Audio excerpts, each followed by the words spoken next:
2019 की अपनी हार्दिक बधाई देती हूँ व उनके उज्जवल भविष्य की भी कामना करती हूँ। और अब सपा के अध्यक्ष श्री अखिलेश यादव भी इस बने गठबंधन के संबंध में अपनी बात आप लोगों के सामने रखेंगे। धन्यवाद। चलिए, मैं सबसे पहले आदरणीय मायावती जी का बहुत बहुत धन्यवाद देना चाहता हूं। साथ ही साथ बहुजन समाज पार्टी और समाजवादी पार्टी का जो गठबंधन आपने स्वीकार किया है, उसके लिए भी मैं बहुत बहुत बधाई और मुबारकबाद देता हूं। भाजपा शासन के पिछले 5 सालों में पूरे देश में गरीबों, मजदूरों, किसानों, छोटे उद्योगों, दुकानदारों, नौजवानों, दलित, पिछड़ों, महिलाओं और यहाँ तक कि बच्चियों पर जितना अन्याय और अत्याचार हुआ है, उसकी कल्पना करना भी मुश्किल है। भगवान राम और भगवान कृष्ण की जन्मभूमि उत्तर प्रदेश में तो भाजपा की सरकार ने इतना अत्याचार किया है कि स्वयं भगवान भी असहनीय पीड़ा हुई होगी। केंद्र और उत्तर प्रदेश की भाजपा सरकार ने देश और समाज को एक सूत्र में बांधने की बजाय समाज में नफरत का वातावरण बनाया है। लोगों ने भाईचारा बढ़ाने की बजाय लोगों को जात पात के नाम पर बांटने का काम किया है। भाजपा की उत्तर प्रदेश सरकार ने तो उत्तर प्रदेश को जातीय प्रदेश ही बनाकर रख दिया है। उत्तर प्रदेश में जात और धर्म को देखकर बेकसूर लोगों के एनकाउंटर किए जा रहे हैं। अस्पताल में इलाज शुरू करने से पहले मरीजों की जात पूछी जा रही है। थानों में रिपोर्ट लिखने से पहले फरियादी की जात पूछी जा रही है। यहाँ तक कि दुर्घटना में घायल व्यक्ति को सहायता देने से पहले भी उसकी जाति पूछी जा रही है।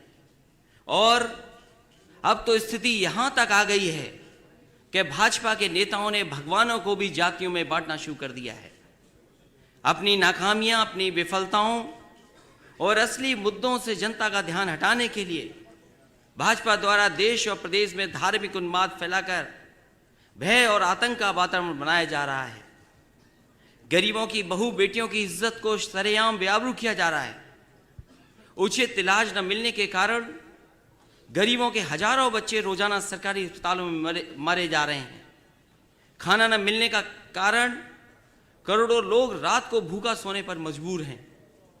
पूरे देश में अराजकता का वातावरण है। अन्याय और अत्याचार के कारण शरीफ सरकारी अस्पतालों में मारे जा रहे हैं। खाना न मिलने का कारण करोड़ों लोग रात को भूखा सोने पर मजबूर हैं। पूरे देश में अराजकता का वातावरण है। अन्याय और अत्याचार के कारण शरीफ लोगों का जीना मुश्किल हो रहा है। केंद्र सरकार की गलत नीतियों के कारण गरीब किसान हर रोज आत्महत्या कर रहे हैं।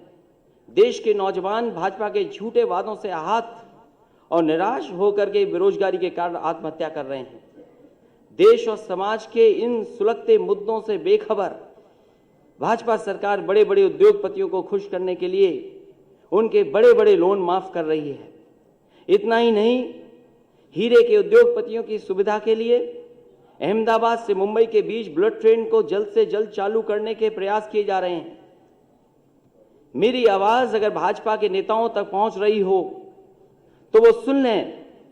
धर्म की आड़ में देश और समाज में नफरत का जहर घोलने वाली भाजपा की कूटनीति का विनाश करने के लिए और भाजपा के अत्याचारों से आम जनता को मुक्ति दिलाने के लिए समाजवादी पार्टी और बहुजन समाज पार्टी ने एकजुट होने का निर्णय लिया है। आगामी लोकसभा चुनाव में उत्तर प्रदेश की सीटों पर समाजवादी पार्टी और बहुजन समाज पार्टी मिलकर के उत्तर प्रदेश से भाजपा का सफाया करेंगे। भाजपा और भाजपा के नेता ये बात भी अच्छी तरह से समझ लें कि बहुजन समाज पार्टी और समाजवादी पार्टी का केवल चुनावी गठबंधन नहीं है, बल्कि भाजपा द्वारा किए जा रहे अन्याय और अत्याचार का अंत भी है। अब बहुजन समाज पार्टी, समाजवादी पार्टी और दोनों पार्टी के कार्यकर्ता मिलकर के भाजपा के अत्याचारों का डटकर मुकाबला करेंगे। मेरे अंतर्मन में बहुजन समाज पार्टी और समाजवादी पार्टी के गठबंधन की नींव उसी दिन से बैठ गई थी जिस दिन से सत्ता के नशे में चूर भाजपा के नेताओं ने आदरणीय मायावती जी पर अशोभनीय टिप्पणियों करने का सिलसिला शुरू किया था और भाजपा ने अपने उन संस्कारहीन नेताओं को दंडित करने की बजाय उन्हें बड़े बड़े मंत्रालय देकर उनके हौसले बढ़ाए थे।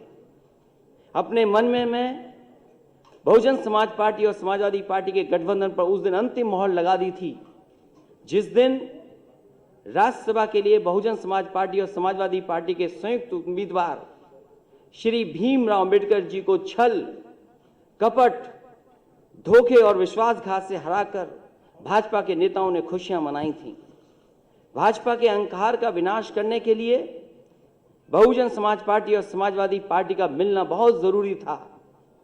आपको याद होगा मैंने इसीलिए कहा था कि बहुजन समाज पार्टी से गठबंधन करने के लिए अगर हमें 2 कदम पीछे भी हटना पड़ेगा तब भी हम गठबंधन करेंगे और भाजपा के अहंकार को तोड़ेंगे।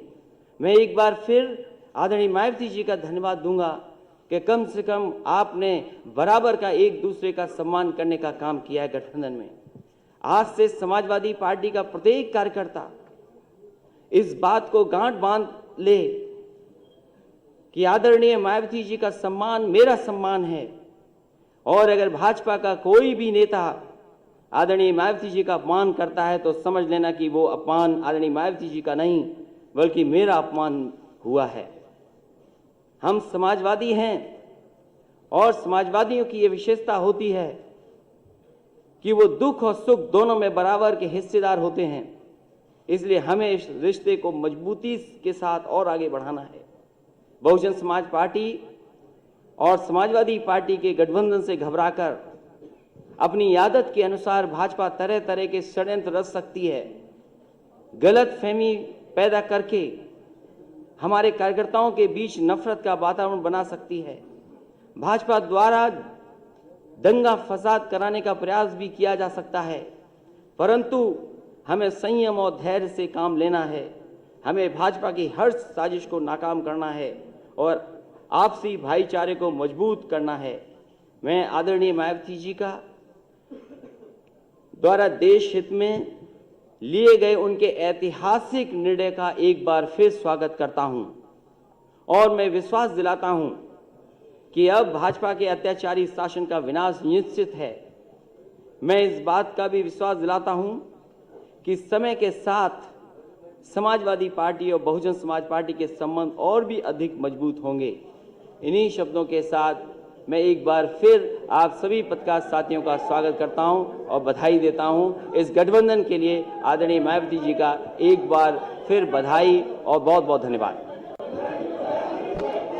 अब मैं आप सबको सवालों के लिए आमंत्रित करता हूं। सबसे पहला सवाल Pankaj Jha, ABP news. Shri Pankaj Jha, ABP news, mike पहुंचाएं। Pankaj Jha, ABP news.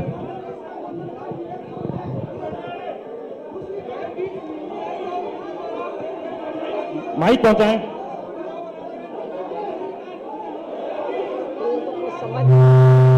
एक एक करके सवाल पूछें।